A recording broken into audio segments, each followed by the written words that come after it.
شاهکاری‌های ادبیات جهان، بهترین نمونه‌های نظم و نثر جهان. شاهکاری‌های ادبیات جهان، نیروبخش معرفت، شکوفایی شعور و پرتوافشانی فروغ فضل و حکمت در خانه دل شما. از ارمغان معنوی شاهکاری‌های ادبیات جهان بهره‌مند شوید. شاهکاری‌های ادبیات جهان از رادیوی فرهنگ.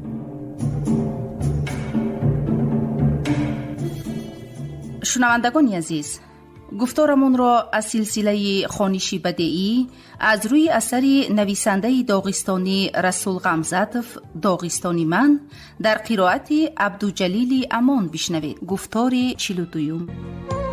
همراه افسر یک آدم دیگر هم آمد که زبان ما را میدانست. همان آدم از من پرسید افسر دانستن میخواد که تو چی میخوانی؟ سرود درباره چیست؟ بار دیگر به ما بخوان. من درباره داغستانی آتش گرفته خواندم. از من خواهش کردم که باز بخوانم. من در حق مادر زارم و زوجه عزیزم خواندم. افسر گوش میکرد و نگاهش به سوی کوهسار بود. کوهها در آغوش ابرها بودند. او به پاسبانها گفت که مرا سر دهند. آدمی که زبانی ما را میدانست گفت این افسر تو را آزاد میکند. سرودهایت به او خیلی پسند آمده اند. بنابراین تو را رخصت میکند که به وطن بروی. بعدی همین من بعضا چونین اندیشه میکنم شاید داغستان هم خونریزی نکرده دائم سرودهای خود را میخواند میشد. ولی شامل از موردی از اصیلی برگشته خود سوال کرد. من سرودخوانی را من کرده بودم که چرا تو خواندی؟ امام تو در داغستان سرود خواندن را من کرده بودی، در آنجا نخواند نگفته بودی. جوابت به من معقول شد گفت شامل و کمی اندیشیده علاوه نمود. میلش سرودت را خواندن کرد مولا محمد. از همون وقت مولا محمد را آدمان محمدی با سرود خلاص شده نام دادند. سرود لازم بود بهر نجات دادن داغستان. ولی همه مثل آن افسر سرود را فهمیده می توانستند مگر آیا آن افسر کی بود؟ یا پاروچیک لرمونتوف بود؟ آخر لرمونتوف هم در نزدی همان ولیریک جنگیده است. باز یک واقعه. حاجی مراد از هجومی به تیمورخان شوره آوردش کامیاب شده همراه دسته خود برمیگشت.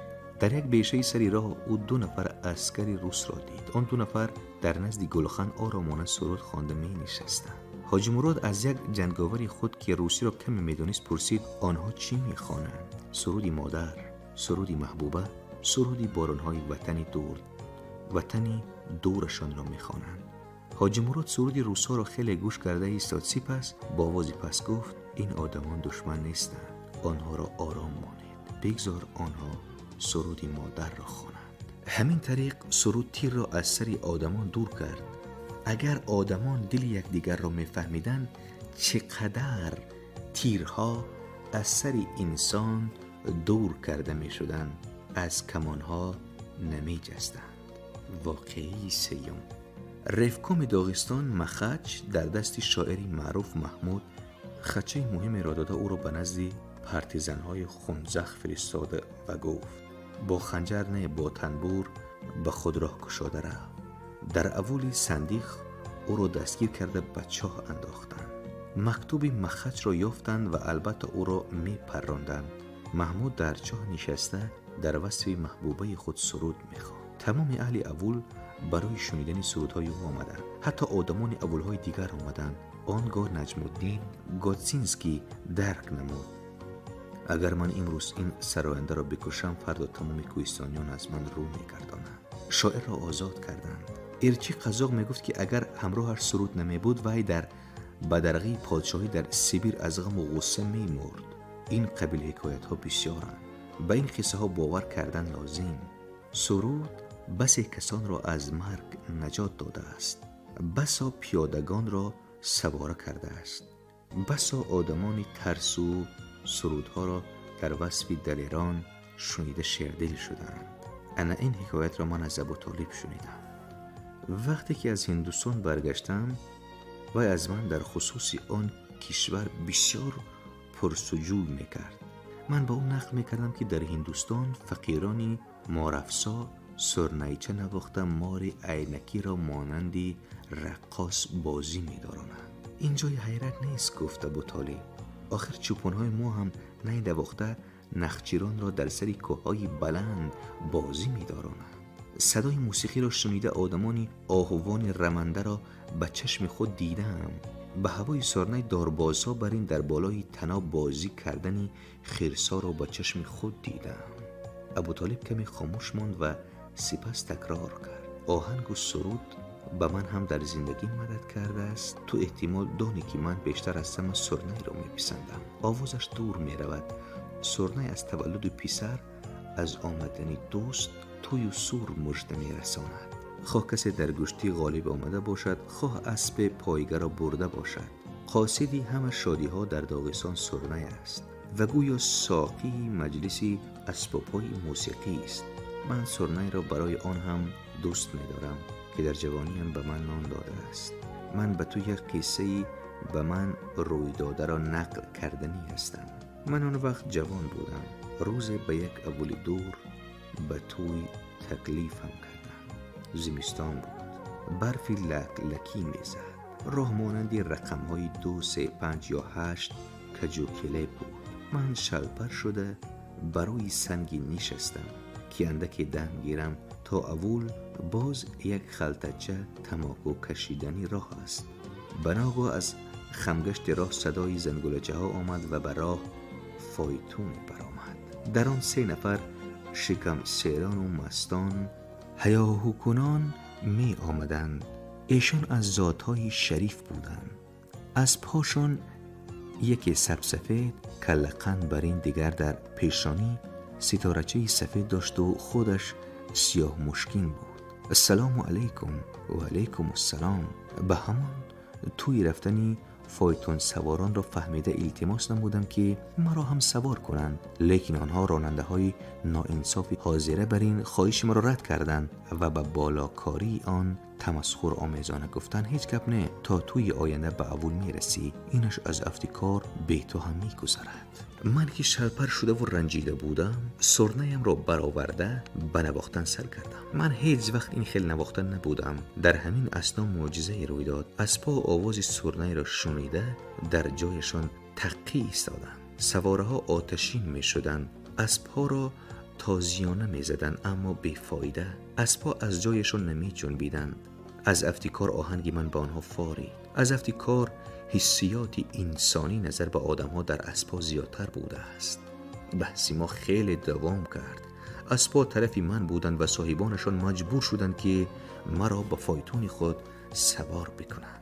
همین طریق سرنایم به من مدد کرد. سرودها مرا از تهخانه برآوردند و بر راهی کلان عزت و احترام هدایت نمودند. من از ابوطالب پرسیدم: خیر، تو نای سرنای و هر خیل توتک و پوتک می نوازی. تو نه فقط نواختن بلکه چونین اسباب ها را ساخته هم می توانی، لیکن برای چه غیژک نواخته نمی توانی؟ آخر مردم کوهستان غیژک را بسیار می پسندند. به تو نقل بکنم که چرا غیژک نمی نوازم؟ گوش بکن. وقتی که جوان بودم غیژک می نواختم. روز در یک اولی لکنشینی ما اولی بیچاره ناتوان پیدا شد و همدهی خود را کشته است. برای همین او را بدرقه کردم. بدرقه شدگان را دایم در بونه کنار ابو جای می دهند. مردم به خانهش نمی روند، وای هم به جای آنها نمی رود. من زبان اولی را کم و بیش می دانستم. بعضن به نزدش می در آمدم. یک بیگاه غیژکم را گرفتم. او در نزد آتشدان کاه دود کنون ساخته ایستاده‌ای تگی دیگچه را تیت کرده می نشست. در دیگچه هم کاه می جوشید. من غیژک نواختن را سر کردم. اولی بیچاره چشم از آتش نکنده خاموشانه گوش می کرد. بعد یک بار غیژکی مرا به دست گرفت. این طرف اون طرفش را دید، اندکی جور کرد و به نواختن آن آغاز نمود. بای بای بای رسول، وای چی نواختنی بود. من غیژک نوازی او را یک عمر فراموش نمی کنم. کاه در آتشدان دود کنون می سوخت. بعضن علنگه می گرفت و شعله‌اش به چشمان ما می افتاد. در چشمان ما گاه اشک چرخ می زد. این غیژک را در خانه ابر مونده رفتم. روز دیگر به کوه برآمده رفتم. اولی او را کافته یافتم، بعد خندارهایش را هم یافتم.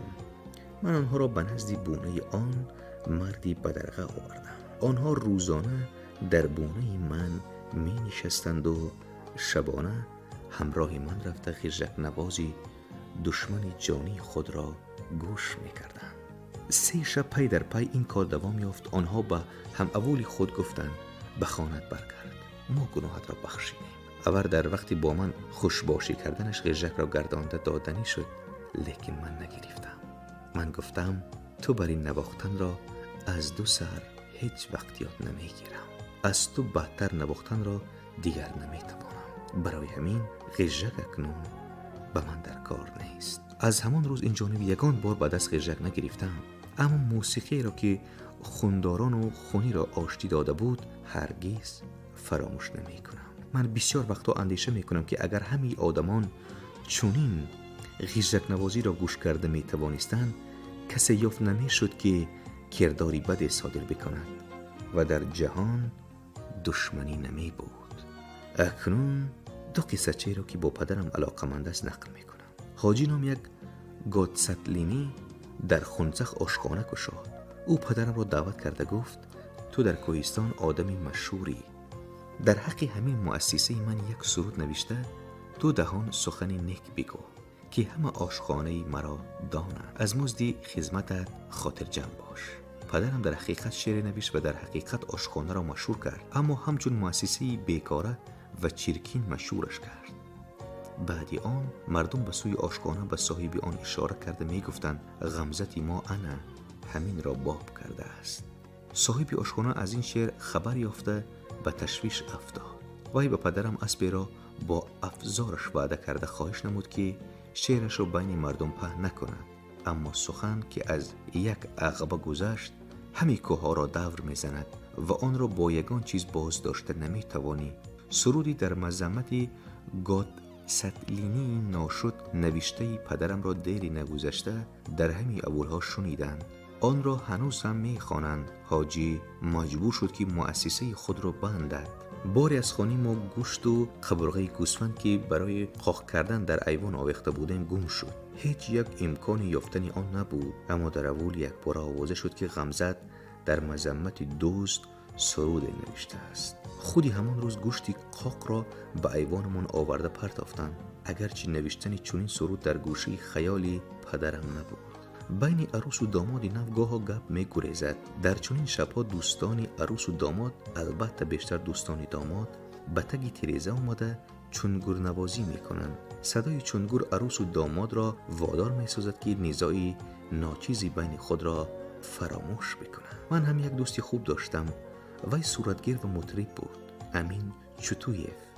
سالهای اولی خانداریمان وی مجبور می شد که زود زود به تگ تیریزی من آمده نوازندگی بکند. امین چوتویف چرا خیژک را گرفته در تگ تیریزه های جهان نمی نوازی که نزاعهای اصلی ما خاموش کردند. در چیکاگو هنگام یکی از ملاقات‌ها بین من و همکسبی امریکایی هم بحث تند و تیز شد. بحثمون سخت بود و به نظر آشتیناپذیر می نمود، لیکن امریکایی یک بار شعری برادری در آلمان در جنگ آخرین هلاک‌گردیده‌اش را خواند. من شعری برادری خود را خواندم که وی هم در همان جا و در همان وقت هلاک گردیده است. بحثی ما خاموش شد، فقط شعرها باقی ماندند. کاش که ما هلاکگشتگان را بیشتر یاد میکردیم، کاش که به شعر و سرود بیشتر روی می آوردیم. اجدادی من به گرجستان همسایه بسا تاخت و تازها میکردند. در یکی از چنین تاخت و تازهاشان کلاسیکی آینده ادبیاتی گرج دوید گورمیشویلی جوان را ربوده به کوههای اورستان آوردند. اسیری بیچاره که در اون سکولی بلند کوه بچه انداخته بودند فقط سرودهای گرجی میخوان. شعرگویی را هم در همان جا سر میکند. به وی میسر میشود که از اون سکول گریخته به روسیه و از آنجا به اوکراین رود. من به تیفلیس به مجلس جشن این شاعری شهیر رفته بودم. به من سخن دادند. من شوخی آمیز گفتم که گرجستان باید برای دوید گورمیشویلی بر این شاعری بزرگ از ما داغستانی ها منتدار باشد. اگر ما او را نمی دزدیدیم و به چاه نمی انداختیم، شاید وی شعرنویسی را سر نمی کرد، به روسیه به اوکراین هم نمی افتاد، تمام حیاتش جریان دیگری می گرفت. ولی بعد این من گفتم وقتی که اجدادی من کنیز جوان را می دزدیدند نمی دانستند که شاعر را می دزدند، وگرنه این کار را نمی کردند. اما چیزی نباشد اگر پیشتر داغستانیان دوید گورمیشویلی را اسیر کرده باشند، پس حالا داغستانیان اسیر اشعار اویند. دیده زمان چخیل دیگرگون شد. اکنون سرودهای نو می‌خواندند، ولی ما سرودهای کهنه را هم فراموش نکرده ایم. اکنون این گنجی پربهار را خلق داغستان به همه آدمان اهدا می‌کند. طبیعت کوهستان سخت است. وقتهای پیش در اینجا بسیار کودکان هلاک می‌شدند، اما آنهایی که زنده می‌ماندند عمری دراز می‌دیدند. سنشان از 100 هم می‌گذشت. نه همه سرودها زنده ماندند، ولی آنهایی که زنده ماندند عصرهای عصر جاوید خواهند ماند. در آوان کودکی اکثرا پسرکان هلاک می‌شدند. دخترکان با قوت‌تر، جان سخت‌تر بودند. سرودها نیز چنینند. سبب چی باشد که سرودهای مردانه، جوانان، سرودهای جنگی، سرودهای تاخت و تاز و کارزار، سرودهای قبرستان و انتقام، سرودهای خون و خونریزی، سرودهای جسارت و دلیری نسبت به سرودهای عشقی کمتر عمر می‌بینند. ولی همین سرودهای قدیم یک نوع سرخبارند و موسیقی نوی داغستان. به تنبوری کهن تارهای نو میکشند. اینک انگشتان چابک کوهستان دختر بروی تگمه‌های سفید و سیاهی پیانین بازی میکنند. من در خاندان سرایندگان تولد یافته به وای رسیدم. من به دست قلم خود را هراسان گرفتم. من به نظم ترسیده دست می زدم، اما دست نزده هم نمی توانستم. وضعیت من مرکب بود. بعد غمزت سدسه باز رسولی سدسه، یعنی از اول سده بکی در کار، از یک اول، از یک خاندان، از یک داغستان. گوجای روم در همین منزلی که با آدمان و خورم و صحبت بکنم، حتی حاضر هم که موی خودم سفید شده است در همه جا و همیشه میگویند حالا سخن به پسری غمزه رسول داده می شود. البته پسری غمزه بودن کاری کم نیست، اما کس میخواهد که خودشم باشه. این کاری آسان نیست. باری من به یک ناحیه کوهی رفتم. با چند اول در آمدم. در راه هم یک اول مانده بود، اولی سومده. از دور چشمم افتاد که در کنار اول مردم جمع آمدند. آوازی سرنه و سرود به گوش می رسید. من خرسند هم شدم، کمی خجیلم، چون که در نظرم به این خیل پذیرایی هنوز سزاوار نشده بودم. تا رفت به اول نزدیک می شدیم. از ماشین فرو آمدیم. آدمان پرسیدند موی سفید غمزت کو؟ غمزت در مخچ قلعه. وای به نزد شما نیتی آمدن هم نداشت. من آمدم پسری غمزت رسول. به ما گفتن که غمزت می آید. آدمان پراکنده شدن گرفتند. در نزد من چندی از جوانان ماندند. ما به سرودخوانی سر کردیم، بسیار خواندیم، سرودهای خلقی خواندیم، سرودهای پدرم نوشته را، حتی یک سرودی نوشته مرا هم خواندیم. آن سرودی من به پسرکی مانند بود که تازیانه در دست از قفای پدری زین بر دوش خود به زین پای بالا می براید. تنبور کوهستانی ما هر قدری که سین هم کلانتر می شود، هر قدری که زندگی را، آدم و عالم را بیشتر درک می کنم، همان قدر هم بیشتر می ترسم که تو را به دست بگیرم. تارهای تو را در طول هزارها سال کشیده و جور کردند. هزاران مطربان از تو آوازهای غریب برون آوردند. هنگامی که گوشکهایت را می تابم، دلم گویا از تپش می ماند و اگر همین دم تار کنده شود، در نظرم تار دل من هم می کند. تار را کندن همین خیلی آسان است. این یعنی سرود را محو کردن است. ولی هرچی هم باشد من باید تو را به دست بگیرم، باید تو را جور بکنم، باید سرود خود را بخوانم. بگذار این سرود من در بین سرودهای دیگری داغستان ناپدید گردد، چون که صدای من با صداهای سرایندگان قدیم برابر شده نمیتواند. آره، سرودهای ما دیگر شدند. نخود که بعدی محمود کسی عاشق نشده است. از چی باشد که این وقتا سرودهای عشقی به گوش نمی رسند. به عاشق شدن عاشق می شوند، اما سرود چی لازم؟ به گوش مویی سرودهای عاشقانه خواندن و او را ربودن حاجت نیست. مویی خودش می آید. نخواد که بعدی شامل به دنیا دلاوران نمی آمدند. از چی باشد که این وقتا سرود در وصف دلیران شهرتمند و کارنامه های آنها به گوش نمی رسد؟ دلاوران ظاهران هستند، ولی اکنون سرودی نبرد چی لازم؟ مادام که حتی شمشیرها آسایش میخواهند. خیر، بگذار صدای من در بین صداهای دیگری داغستان ناپدید گردد. باز دیگران می آیند و ناسروده های مرا می سرایند. پیری آدم را از بسیار شادی های زندگی محروم می نماید. قوت کس را می رباید، نور چشم را می رواند، گوش را وزنین می کند. در پیش چشم آدم پرده‌ای میغ مانند کشیده کس را از عالم جدا می سازد. گاه دست قدحی شراب را برداشته نمی تواند، ولی من از پیری نمی ترسم، زیرا که وی از من همه را رباید، هم سرودم را نمی رباید. وی محمود و باتیرای مرا، پوشکین و حینه مرا، بلاک و دیگر همه سرایندگان بزرگ را، از آن جمله داغستان بر این سرایندگی مرا نمی رباید. حالا که داغستان هست کارها آنقدر بد نیستند. تا داغستان هست ما هم هستیم، نیست نمی شویم. در یک اولی کوهستان بازی بچگانه هست که آن را این طور نامیدن ممکن است: هر کی جوید بیابد، هر کی یابد بگیرد. بار من در این بازی اشتراک کردم. پسرکی را به خانه دیگر میفرستند تا که وی در گوجا پنهان شدن دخترک را نبیند. به زم این چشم پسرک را میبندند. بعد پسرک میآید و دخترک را میجوید. همه به یک آواز میخوانند ای دی دللی. هنگامی که پسرک جایی دیگر را میجوید، سرود را غمگینانه و آهسته میسرایند. وقتی که او برای درست رفته میجوید، سرود را با شوق و هیجان میسرایند. دمی که وی دخترک را مییابد، همه قرسک میزنند و هر دوی آنها را به رقص وادار میکنند. همین طریق سرود پسرکی چشم بسته را برای درست هدایت میکند و به مقصد دل میرساند. من در خاندان سرودخوانان، در داغستان سرودخوان، در کشور روسیه سرودخوان، در جهان سرودخوان به دنیا آمدم. من قوی سرود را میدانم. من به قدر سرود میرسم. اگر داغستان سرود نمی داشت، آن را هیچ کس مثل آن که حاضر می شناسد نمی شناخت. داغستان مثل نخجیری راهگم زده، اما سرودمان ما را از پیراهه های مارپیچ کوهستان برده رهنمایی کرده به جهان بزرگ آورد. به ما دوستان پیدا کرده داد. به من سرودی بخوان و من میگویم که تو کیستی. میگوید ابوطالب. مقالی مشهور و اندکی دیگر کرده. داغستان سرودهای خود را میخواند و جهان داغستان را شناخت.